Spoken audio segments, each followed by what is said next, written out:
নমস্কার বন্ধুরা। আমরা অনেক সময় এমন কিছু কথা শুনি যা আমাদের ভেতরে একটা অদ্ভুত অনুভূতি তৈরি করে। মনে হয় আমাদের জীবনে বড় কিছু ঘটতে চলেছে, আমরা যেন অন্যদের থেকে আলাদা, বা আমাদের জন্য বিশেষ কিছু অপেক্ষা করছে। এই অনুভূতিগুলো শুনতে খুব ভালো লাগে, অনুপ্রেরণা দেয়, কিন্তু সবসময় এগুলো বাস্তবতার সাথে মেলে না। আজ আমরা একটু অন্যভাবে বিষয়টা দেখব। কোনো অলৌকিক গল্প নয়, কোনো নির্বাচিত মানুষ হওয়ার ধারণা নয়, বরং বাস্তব জীবন, বাস্তব সমস্যা এবং বাস্তব উন্নতির পথ নিয়ে কথা বলব। এক, তুমি আসলে কে? তুমি একজন সাধারণ মানুষ, এটাই সত্যি। কিন্তু সাধারণ মানে দুর্বল বা গুরুত্বহীন নয়। প্রত্যেক মানুষের ভেতরে কিছু ক্ষমতা থাকে, শেখার ক্ষমতা, বদলে যাওয়ার ক্ষমতা, কঠিন সময় পার করার ক্ষমতা। এই ক্ষমতাগুলোই আসল শক্তি। এগুলো কোনো রহস্যময় বা অদৃশ্য উৎস থেকে আসে না, বরং তোমার অভিজ্ঞতা, পরিবেশ এবং নিজের চেষ্টার মাধ্যমে তৈরি হয়। দুই, মনের খেলা। কেন আমরা বিশেষ অনুভব করি? অনেক সময় আমরা এমন ভিডিও, লেখা বা কথা শুনি যেখানে বলা হয় তুমি আলাদা, তুমি নির্বাচিত, মহাবিশ্ব তোমাকে ডাকছে। এই কথাগুলো শুনে আমাদের ভালো লাগে, কারণ এগুলো আমাদের আত্মসম্মান বাড়ায়। কিন্তু সমস্যা হলো এগুলো আমাদের বাস্তব কাজ থেকে দূরে সরিয়ে দিতে পারে। আমাদের মস্তিষ্ক এমনভাবেই কাজ করে যে আমরা নিজেদের সম্পর্কে ভালো কিছু শুনতে চাই। এটা স্বাভাবিক, কিন্তু সব কিছু বিশ্বাস করা ঠিক নয়। তিন, একাকিত্ব, দুর্বলতা না শক্তি। তুমি কি কখনো নিজেকে একা অনুভব করেছো? মনে হয়েছে কেউ তোমাকে পুরোপুরি বোঝে না? এটা খুব সাধারণ একটা অভিজ্ঞতা, বিশেষ করে যারা বেশি চিন্তা করে, নিজের জীবন নিয়ে প্রশ্ন তোলে, তারা এই অনুভূতিটা বেশি পায়। একাকিত্ব দুইভাবে কাজ করতে পারে। ভুলভাবে ব্যবহার করলে তুমি নিজেকে অন্যদের থেকে বিচ্ছিন্ন ভাবতে শুরু করবে, বাস্তবতা থেকে দূরে চলে যাবে। সঠিকভাবে ব্যবহার করলে তুমি নিজের লক্ষ্য পরিষ্কার করতে পারবে, নিজের দুর্বলতা বুঝতে পারবে, নিজের উন্নতির জন্য সময় পাবে। চার, পরিবর্তন কোথা থেকে শুরু হয়? অনেকে ভাবে একদিন হঠাৎ করে সব বদলে যাবে, কিন্তু বাস্তবে পরিবর্তন খুব ধীরে ধীরে হয়। পরিবর্তন শুরু হয় এই জায়গাগুলো থেকে। পরদিন তুমি কি করছো, তুমি কি ভাবছো, তুমি কি শিখছো, তুমি কাদের সাথে সময় কাটাচ্ছ, এই ছোট ছোট জিনিসগুলোই তোমার ভবিষ্যৎ তৈরি করে। পাঁচ, ব্যর্থতা, শেষ না শুরু।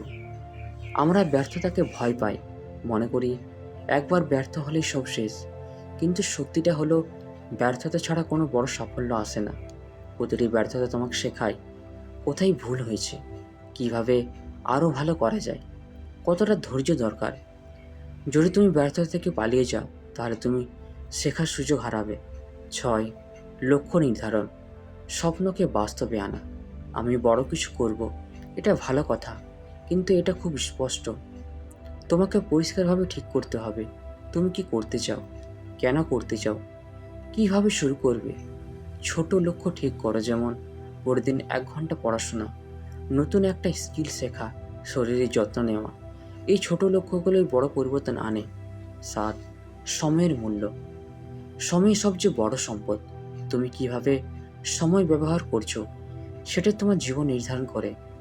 অনেক সময় আমরা অপ্রয়োজনীয় ভিডিও দেখি, সোশ্যাল মিডিয়ায় সময় নষ্ট করি, কাজ পরে করার জন্য ফেলে রাখি। এই অভ্যাসগুলো ধীরে ধীরে আমাদের পিছিয়ে দেয়। আট, শৃঙ্খলা, আসল শক্তি। মোটিভেশন আসে যায়, কিন্তু ডিসিপ্লিন থাকলে তুমি থামবে না। যেদিন কাজ করতে ইচ্ছা করবে না, সেদিনই যদি তুমি কাজটা করতে পারো, সেদিনই তুমি সত্যিকারের এগিয়ে যাচ্ছ। নয়, মানুষের প্রভাব। তোমার আশেপাশের মানুষ তোমাকে অনেক প্রভাবিত করে। ভালো মানুষ তোমাকে অনুপ্রাণিত করে, তোমার উন্নতি চাই। খারাপ প্রভাব তোমাকে নিরুৎসাহিত করে, সময় নষ্ট করায়। তাই সচেতনভাবে মানুষ বেছে নেওয়া জরুরি। 10, নিজের সাথে সৎ হওয়া। সবচেয়ে কঠিন কাজ হলো নিজের সাথে সত্যি থাকা। নিজেকে প্রশ্ন করো, আমি কি সত্যি চেষ্টা করছি, আমি কি অজুহাত দিচ্ছি, আমি কি নিজের সময় নষ্ট করছি? এই প্রশ্নগুলোর সৎ উত্তরই তোমাকে বদলাতে সাহায্য করবে। 11, ভবিষ্যৎ, ভয়ের না কাজের বিষয়। ভবিষ্যৎ নিয়ে চিন্তা করা স্বাভাবিক, কিন্তু অতিরিক্ত দুশ্চিন্তা কোনো কাজে আসে না, কারণ ভবিষ্যৎ তৈরি হয় আজকের কাজ দিয়ে। আজ তুমি যা করছো সেটাই তোমার আগামীকাল নির্ধারণ করবে। 12, পরিবর্তনের বাস্তব চিত্র। পরিবর্তন কখনই হঠাৎ হয় না, এটা ধীরে ধীরে হয়। আজ একটু ভালো, কাল একটু বেশি ভালো, তারপর আরও উন্নতি। এই ধারাবাহিকতাই আসল। 13, নিজের শক্তি কীভাবে ব্যবহার করবে। তোমার ভেতরের শক্তি ব্যবহার করতে হলে নিজের লক্ষ্য পরিষ্কার করো, প্রতিদিন ছোট পদক্ষেপ নাও, ব্যর্থতা থেকে শেখো, নিয়মিত কাজ করো, নিজেকে উন্নত করো। 14, জীবনের দায়িত্ব। তোমার জীবন তোমার নিজের, কেউ সে এটা বদলে দেবে না। তোমাকে সিদ্ধান্ত নিতে হবে তুমি কি হতে চাও, কিভাবে সেখানে পৌঁছাবে। 15, শেষ কথা, তুমি কোনো অলৌকিক কারণে এখানে নেই।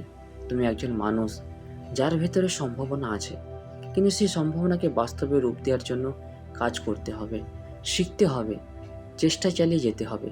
কেউ তোমাকে নির্বাচিত করে দেবে না, তোমাকে নিজেকে তৈরি করতে হবে।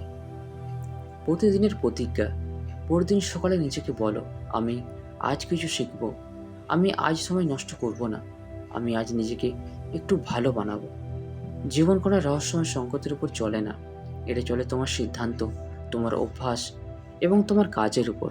তুমি যদি সত্যি পরিবর্তন চাও, তাহলে আজ থেকে শুরু করো, ছোট করে শুরু করো, ধীরে ধীরে এগোও, কিন্তু কখনো থেমে যেও না।